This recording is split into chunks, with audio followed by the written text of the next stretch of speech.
Assalamualaikum warahmatullahi wabarakatuh.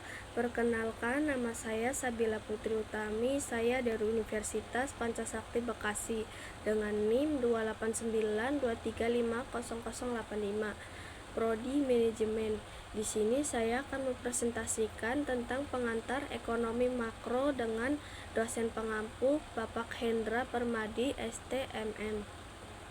Yang pertama, pembahasan yang akan kita bahas yaitu meliputi perbedaan analisa ekonomi mikro dan analisa ekonomi makro, berbagai permasalahan ekonomi mikro dan tujuan-tujuan kebijakan makroekonomi, bentuk-bentuk kebijakan makroekonomi.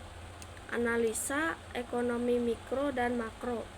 Ekonomi mikro dan makro adalah bagian dari pada teori ekonomi, sedangkan yang dimaksud dengan teori ekonomi adalah ilmu yang menganalisis tentang kebutuhan antara variabel-variabel ekonomi.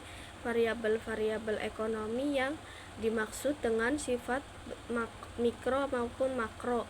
Guna memahami kedudukan dari analisa ekonomi mikro dan makro dalam ilmu ekonomi dapat dilihat dari gambar yang di bawah.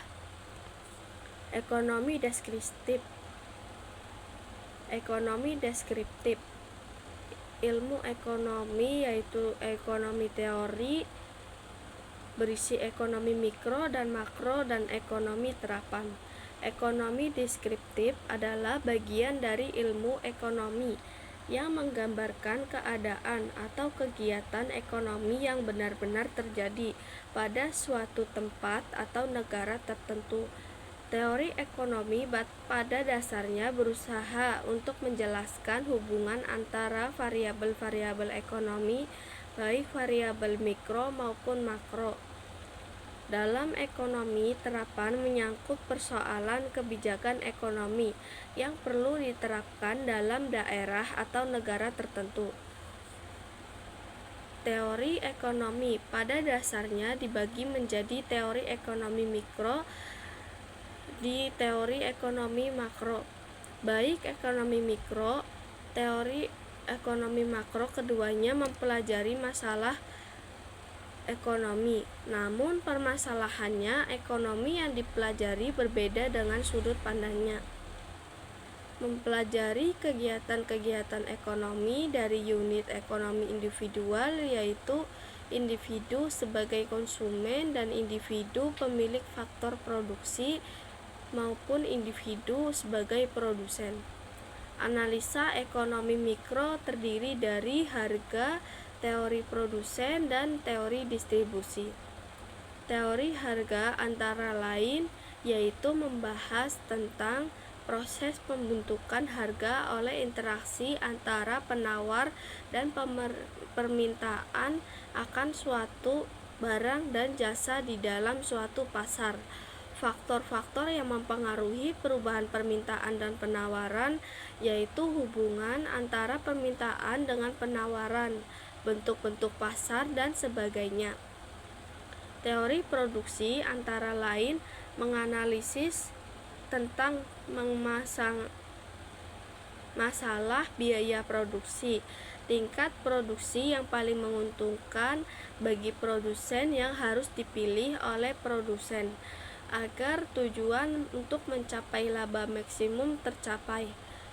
Sedangkan teori distribusi membahas tentang faktor-faktor yang menentukan tingkat upaya tenaga kerja, baik tingkat bunga yang harus dibayar karena penanggungan modal dan tingkat keuntungan yang diperoleh para pengusaha. Ekonomi makro apabila di dalam ekonomi mikro menganalisis kegiatan-kegiatan dan permasalahan ekonomi dari unit-unit ekonomi individual.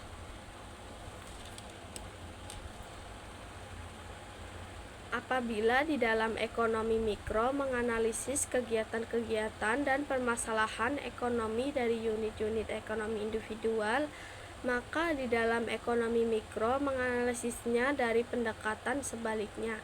Artinya yang dipelajari dalam ekonomi makro adalah variabel-variabel total seperti pendapatan nasional, konsumsi dan tabungan masyarakat, investasi total, dan sebagainya. Menganalisis keadaan keseluruhan dari kegiatan perekonomian di dalam ekonomi makro, tidak membahas kegiatan yang dilakukan oleh seorang produsen, seorang konsumen, atau seorang pemilik faktor produksi, tetapi pada keseluruhan, tidak para konsumen, para pengusaha, pemerintah dan lembaga-lembaga keuangan, dan negara lain, serta bagaimana pengaruh tindakan-tindakan tersebut dalam perekonomian secara keseluruhan. Teori ekonomi makro ini lahir ditandai dengan keluarnya sebuah buku yang berjudul The General Theory of Employment, Interest and Money pada tahun 1937 yang ditulis oleh J.M. Keynes, ahli ekonomi Universitas Cambridge, Inggris. Buku tersebut juga dipandang sebagai tonggak yang sangat penting dalam sejarah pemikiran ekonomi Barat. Dalam buku tersebut, Keynes menyajikan suatu teori yang menunjukkan bahwa penganggaran dapat terjadi dan bahkan dalam jangka yang tidak terbatas. Akhirnya, para ahli ekonomi yang menerima pendapat Keynes dan kelompok ini disebut Keynesian ekonomis, yang sampai sekarang diterima sebagai teori yang benar dan dipraktekkan di banyak negara. Permasalahan ekonomi makro. Pada dasarnya, ilmu ekonomi dipelajari karena mempunyai kegunaan. Ilmu ekonomi yang berguna karena dapat memberikan petunjuk-petunjuk mengenai kebijakan apa yang diambil untuk menanggulangi suatu permasalahan ekonomi tertentu. Ekonomi makro, yang merupakan salah satu cabang ilmu ekonomi, dapat membantu memecahkan permasalahan kebijakan ekonomi secara makro. Permasalahan kebijakan ekonomi makro mencakup masalah-masalah yang berkaitan dengan pengelolaan dan pengendalian perekonomian secara umum. Tugas pengendalian ekonomi makro adalah untuk mengusahakan agar perekonomian bisa bekerja dan tumbuh secara seimbang, terhindar dari keadaannya yang dapat mengganggu keseimbangan umum tersebut. Ada 3 masalah ekonomi makro jangka pendek yang harus diatasi setiap saat. Ketika masalah yang dimaksud adalah masalah inflasi, pengangguran, dan neraca pembayaran dan perdagangan. Masalah inflasi. Inflasi merupakan salah satu masalah ekonomi yang selalu diambil oleh hampir seluruh negara. Pembicaraan tentang inflasi selalu dikaitkan dengan kenaikan harga, karena hargalah indikator penting daripada inflasi. Yang dimaksud inflasi adalah suatu keadaan di mana terdapat kecenderungan kenaikan harga-harga secara umum dan terus-menerus. Dengan demikian, kalau dalam masyarakat terjadi kenaikan satu atau beberapa barang dan bersifat sementara, maka kondisi semacam itu tidak dianggap sebagai inflasi. Oleh sebab itu, maka kondisi semacam itu dianggap suatu masalah dan tidak diperlukan kebijakan khusus untuk mengatasinya. Masalah pengangguran. Pengangguran ini terjadi karena jumlah tenaga kerja atau kerja melebihi tingkat kesempatan kerja yang tersedia. Di negara-negara yang sedang berkembang, tingkat pertumbuhan angkatan kerja cukup tinggi sehingga tidak seimbang dengan kesempatan kerja yang ada. Kalau kenyataan tersebut terjadi, maka angka pengangguran cukup tinggi. Di negara kita, upayakan untuk menekan tingkat pengangguran dilakukan melalui pengendalian tingkat pertumbuhan penduduk. Program keluarga berencana adalah salah satu alternatif untuk menekan laju pertumbuhan penduduk. Hal ini disebabkan pembangunan ekonomi yang tidak mempunyai arti kalau dibarengin dengan tingkat pertumbuhan penduduk yang terlalu tinggi. Faktor utama yang menimbulkan pengangguran adalah kekurangan pengeluaran agregat pada pengusaha produksi barang dan jasa dengan maksud mencari keuntungan. Yang kedua, keuntungan tersebut hanya akan dapat diperoleh oleh pengusaha dapat menjual barang yang mereka produksikan. Yang ketiga, semakin besar permintaan, semakin banyak barang dan jasa yang mereka wujudkan. Kenaikan produksi yang lakukan akan menambah penggunaan tenaga kerja. Dengan demikian, terdapat hubungan yang erat di antara tingkat pendapatan nasional yang dicapai dengan penggunaan tenaga kerja yang dilakukan. Semakin tinggi pendapatan nasional, semakin banyak penggunaan tenaga kerja dalam perekonomian. Di samping itu, faktor lain yang menimbulkan pengangguran adalah yang pertama, menganggur karena ingin mencari kerja lain. Yang kedua, pengusaha menggunakan peralatan modern. Yang ketiga, ketidakseimbangan antara keterampilan pekerja dengan sebenarnya dengan keterampilan yang diperlukan dalam industri yang ada.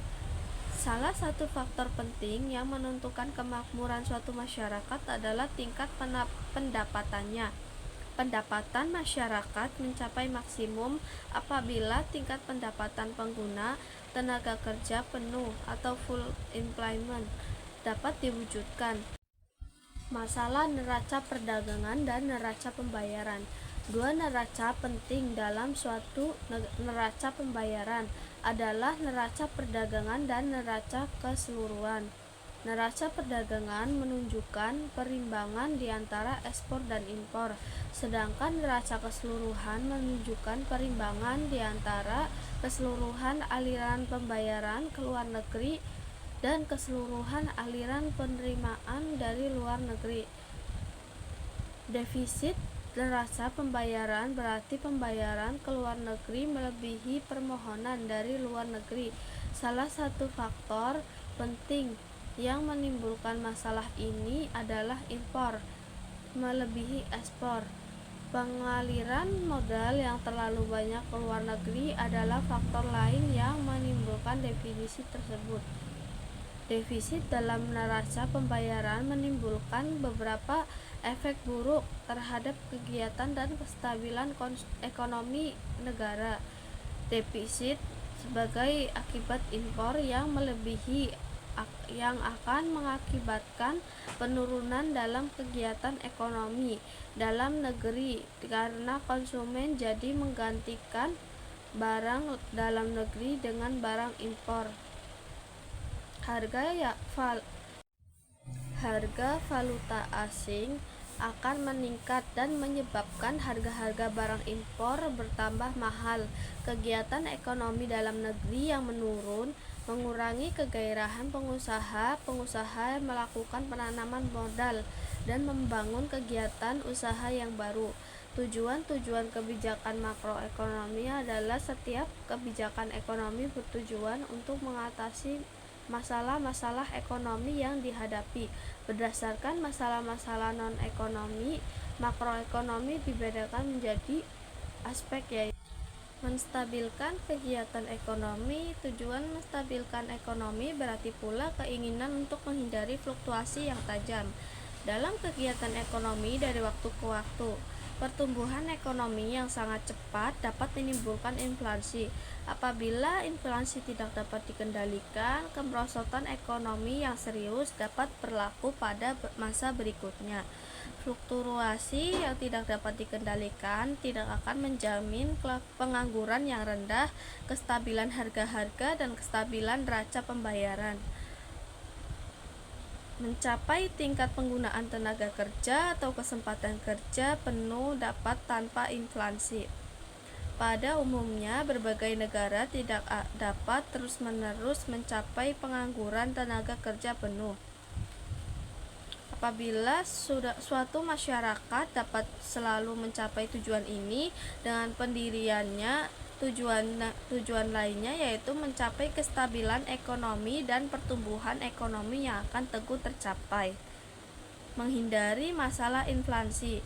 Inflasi menimbulkan beberapa akibat buruk atas kesejahteraan masyarakat dan kegiatan perekonomian. Ada kalanya inflasi berlaku sebagai akibat ketidakstabilan politik dan ekonomi suatu negara. Dalam keadaan seperti ini, biasanya tingkat inflasi tinggi dan sukar dikendalikan.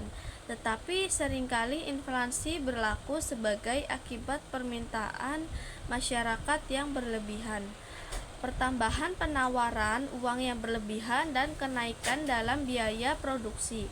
Kebijakan pemerintah diperlukan untuk mengatasi masalah inflasi seperti itu. Menciptakan pertumbuhan ekonomi yang teguh. Ada dua alasan penyebab suatu negara harus berusaha mencapai pertumbuhan ekonomi yang teguh dalam jangka panjang, yaitu menyediakan kesempatan kerja kepada tenaga kerja yang terus-menerus bertambah dan untuk menaikkan tingkat kemakmuran masyarakat. Kedua alasan ini merupakan pendorong utama pemerintah dalam menciptakan pertumbuhan ekonomi yang teguh, mewujudkan kekukuhan neraca pembayaran dan kurs valuta asing. Krisis moneter yang dialami Indonesia, beberapa negara Asia lainnya pada tahun 1997 dan 1999 merupakan pengalaman pahit yang menunjukkan bagaimana sektor luar negeri dapat menimbulkan efek buruk terhadap kegiatan ekonomi dalam negeri. Neraca pembayaran yang tidak kokoh akan mengurangi kemampuan suatu negara dalam menghadapi masalah pengaliran dana ke luar negeri yang melebihi dari keadaan yang biasanya berlaku. Sebagai akibatnya, cadangan mata uang asing akan merosot dan kurs mata uang asing meningkat. Hal ini akan menimbulkan beberapa efek buruk ke atas kegiatan ekonomi di dalam negeri, seperti inflasi berlaku, biaya produksi meningkat, dan kondisi sebaliknya, daya beli real masyarakat merosot. Berbagai perubahan ini akan mengurangi kegiatan ekonomi di dalam negeri dan lebih banyak pengangguran yang akan berlaku. Pengalaman ini menunjukkan bahwa kebijakan ekonomi harus memperhatikan kedudukan neraca pembayaran dan kurs valuta asing selalu tetap teguh keadaannya. Bentuk-bentuk kebijakan makroekonomi. Kebijakan fiskal, yaitu meliputi langkah-langkah pemerintah membuat perubahan dalam bidang perpajakan dan pengeluaran pemerintah dengan maksud untuk memengaruhi pengeluaran agregat dalam perekonomian. Yang kedua, kebijakan moneter, yaitu meliputi langkah-langkah pemerintah yang dilaksanakan oleh Bank Sentral di Indonesia.